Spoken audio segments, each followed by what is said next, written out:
what's important to remember is that what is being created right now, in my view, is like the next Bretton Woods. This is the time, like this decade from 2020 to 2030 is a time where the pawns on the chessboard are being reshuffled.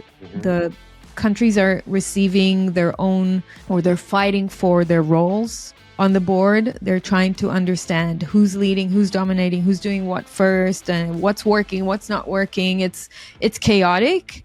It's all over the place, but that's the stage we're in. While it's very interesting to watch this unravel and take shape, it's also a bit of a, to me, it's like a Netflix. Like there's nothing we can do about it. This is going to happen. So, I mean, I'm enjoying covering this topic because it's so funny to see what's happening. I mean, I'll show you some examples soon so you'll understand what I mean, because it's they're trying to reinvent the wheel. They're like trying to rebuild layer one of Bitcoin once again. Right. And it's hard for them, and they're not necessarily succeeding, but they're trying. Let me ask you this, because it's interesting to watch governments let Bitcoin in through ETFs and through talk like of the SBR, et cetera, to start introducing Bitcoin into sovereign wealth funds around the world. Right. With all this happening, so let's just call this Bitcoin adoption at the sovereign level. Yeah. At the same time, I see them following the same path that a lot of early Bitcoiners do. They discover Bitcoin and then they shitcoin. And they start thinking about how it can impact everything. So are they going to play all these games and then discover that they, like what just happened to Javier Milei, right? So you play all these games, you figure out Bitcoin, you play the shitcoin games, you break stuff, you lose money. Are they going to fail at this? Look, we can't predict the future because the future is based on free will, and each will do their own, and it's really hard to predict. But yes, they're going to play around with all that shit, and they are doing it, and it's not working. And that's why it's so funny to watch. Right. And in fact, this is the second time I think that Milei is doing something like that, like involved in shitcoinery. It's not like he didn't know. Right. So we're going to discover some really crappy stuff going forward. And I think it's going to be fun. Now, to your question with Bitcoin, I think a lot of countries are going to try and follow Bukele's model because they'll see that longish term, he is more successful than others. But I think that they will definitely have a national stable coin because they will see what the US is doing with stable coins. Yeah, right. So you'll probably have a Bitcoin reserve for each nation plus a national stable coin to be that bridge between traditional finance and cryptocurrencies. And in some countries, you'll have CBDCs implemented. There will be countries that retail CBDC will carry on, will be a thing. Like in Israel, it will probably be a thing. In the EU, with the digital euro, I believe, is going to go ahead. In China, it's already happening. In India, it's happening, and it's just accelerating all the time in India. In Brazil, I think it's shaping up really nicely with the DREX. They have had really successful implementation of a central bank payment app during COVID. I think it started in around 2021 or 2020, where the central bank issued this payment app that caught on. Like everyone's on it now. It's like your Venmo, but it's a central bank app in Brazil, and Brazil is huge, right? And now they're adding their DREX, which is their CBDC capabilities, onto it. Like if you merge the two together, you get the ultimate, you get your digital blockchain platform. That's what they want. Right. So each country will have it in a slightly different way. But they're all playing around with all the different options now. And it's really interesting also when I do my research for my presentations to go through documents and videos of central bankers around the world, because I kind of spy after them, and you see how it's just really funny to watch. Like when I show you'll those understand. videos in your presentation blew my Yeah, mind because I mean you've really captured the truth but from behind the scenes, and these people when you hear them explaining the benefits of their program for right. somebody like us in Bitcoin, it's horrifying. I mean, it's just disgusting to listen to the way they talk about it. Yes, and they are describing it as the biggest gift to humanity. Yes. Yeah. The CBDCs, like, The other thing it's that from freaks your bank that you can trust, and it's immediate, and it's safe, and it's private. We're never gonna take a look at your data. It's like they're lying up front.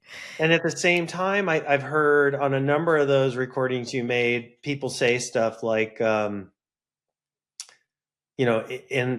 an emergency, Yeah, we'll have this capability, or should some catastrophe arrive, this system could be right, rapidly adopted.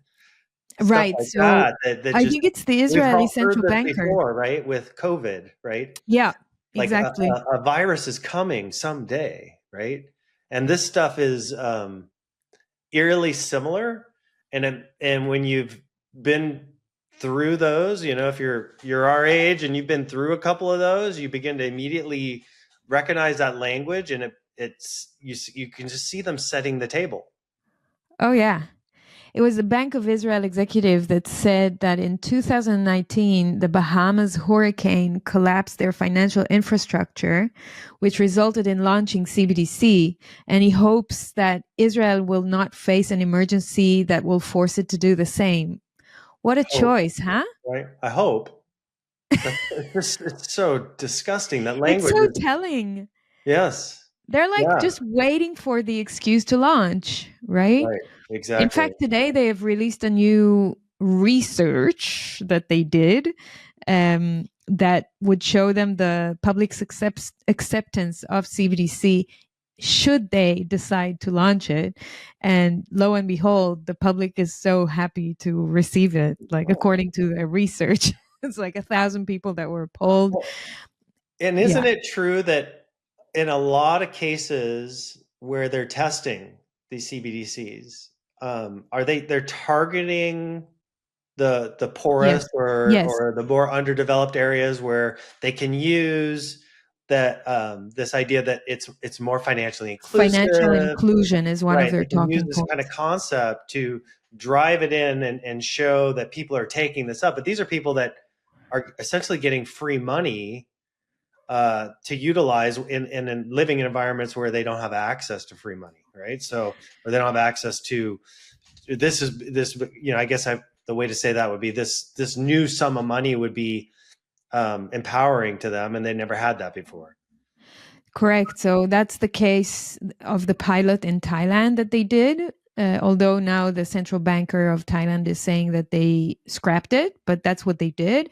And it's the same in India. They have a universal basic income program that it's the first CBDC backed program that they launched for government subsidies, handing out 10,000 digital rupee annually, for what was it? For, I think it was for women or something. Like, they find a group in the population that really needs money, and Right. they do the experiment on them, as you do with anything else, with vaccines or with Right. whatever. So for viewers that are not connecting the dots, if uptake of a CBDC is driven by need, and at the same time you create a catastrophe that creates need, you can get uptake.